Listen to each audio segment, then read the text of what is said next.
Okay. Good afternoon. Thank you all for joining us today. I'm Chief Derek Liu with the San Francisco Police Department. We're here today to talk about a case that is extremely concerning and frankly disturbing to me and anyone else in law enforcement. When an officer is shot in the line of duty, we are reminded of the inherent dangers of this profession and the heroism our officers display every day in carrying out their duties. No one else in San Francisco is expected to take on violent and dangerous suspects. Without our officers, violent criminals would have free rein to terrorize our community. This duty and risk often goes unnoticed. We enjoy safety, rarely appreciating the sacrifice that's made to achieve it.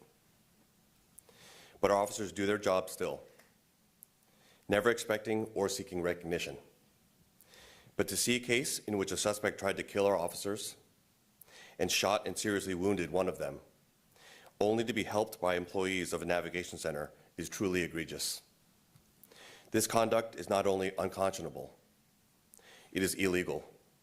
Anyone who behaves this way in San Francisco will be held accountable. As many of you know, this case began with our officers doing what they do best: identifying and attempting to apprehend an armed robbery suspect. They chased the fleeing suspect through the city, and when he crashed on Bayshore Boulevard and Gerald Avenue, he opened fire, attempting to kill our officers. Officer Brittany Taylor was shot and wounded.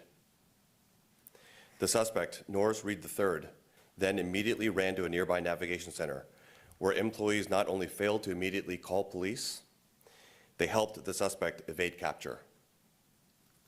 I've watched the video of this, which is stunning. Even after recognizing that this man was armed as he tried to enter the navigation center, they still assisted him. One employee, Erica Porter, gave false statements to officers as the suspect sat out of sight, just feet away from them.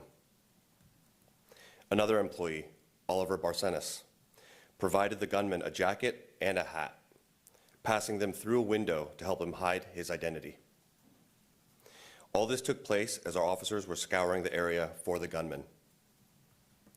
It took almost an hour and a half for someone to call 911 after this suspect arrived at the navigation center.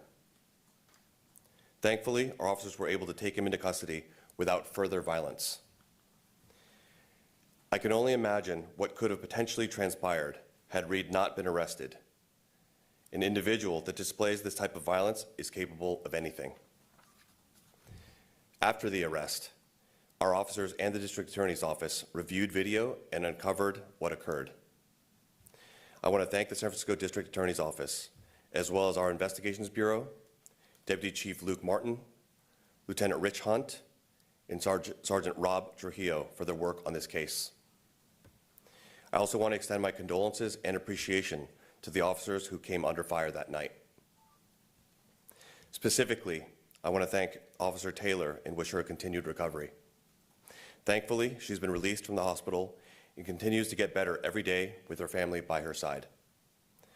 I'll now introduce District Attorney Brooke Jenkins, who will discuss charges in this case. Thank you.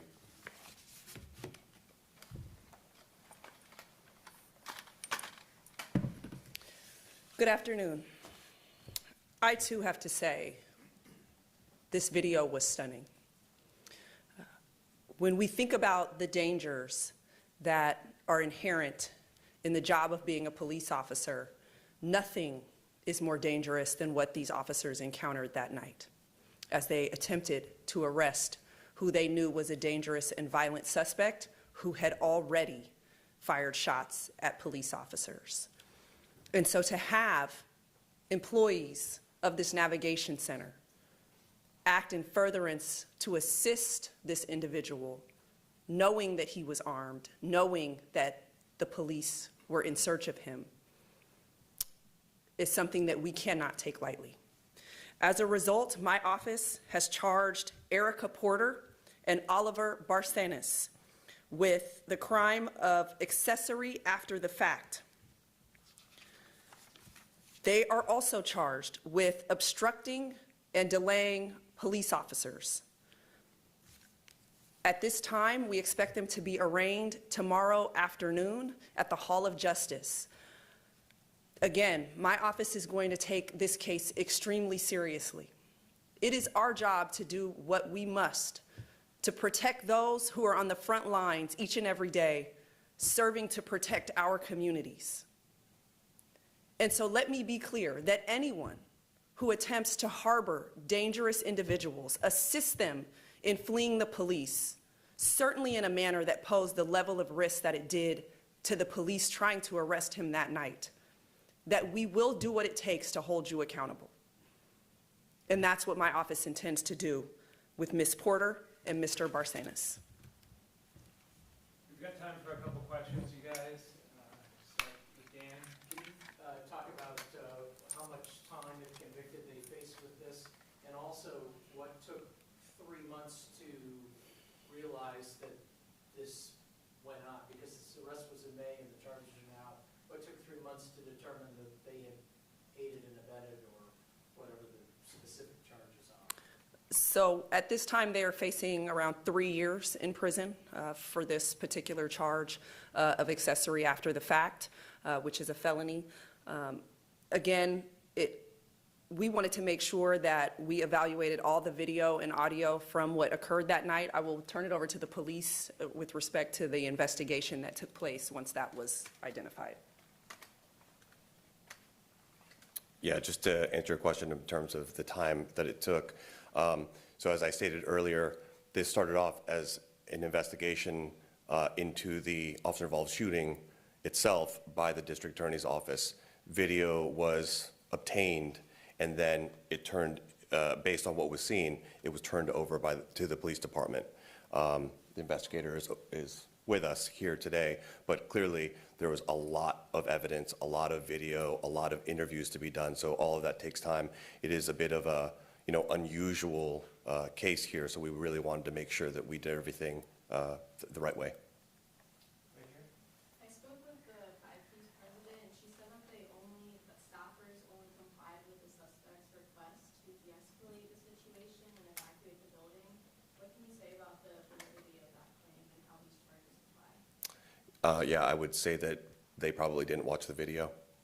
I think the video really speaks for itself. It was a lot more than just indifference or trying not to be involved in a dangerous situation, which I absolutely respect, but this went way beyond that. Right here? Does the time that the police were called play into these charges at all? Again, speaking with the CEO of 5Ps, he said that staff were threatened when they were shown that Reed had 2 firearms on him. What can you say to those claims that might have contributed to them waiting over an hour for the police to be called? I mean, here's what I will say. Again, the statements that are coming from these individuals sound like statements of someone who has not actually watched the videos.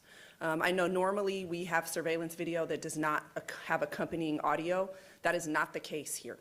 We have accompanying audio. We have what we believe is clear evidence that these are individuals that made a choice, an individualized choice, unlike their colleagues, to aid and abet this individual. And so for us, that's what this is about. Yes, not only not calling the police for some period of time, which normally would not be an issue, right? People are not mandated to call the police.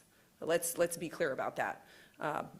But to misdirect the police in a way that tells them that a suspect has gone in a direction that they have not gone, knowing that you're harboring this person, is something very different.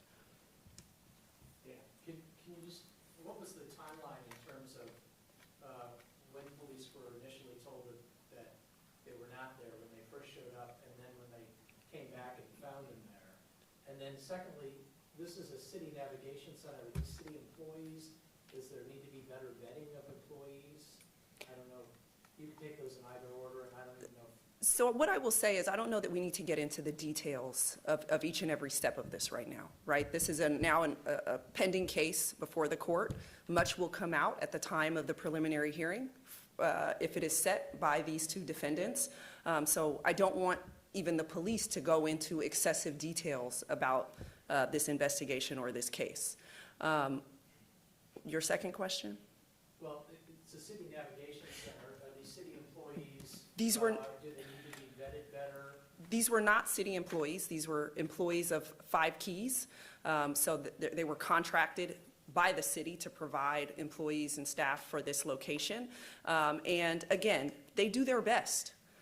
There are bad apples in all bunches, right? And so we, of course, want to make sure that the people that are being hired are people who respect the role of other city agencies and certainly law enforcement and what needs to be done. And so that is all that we ask for.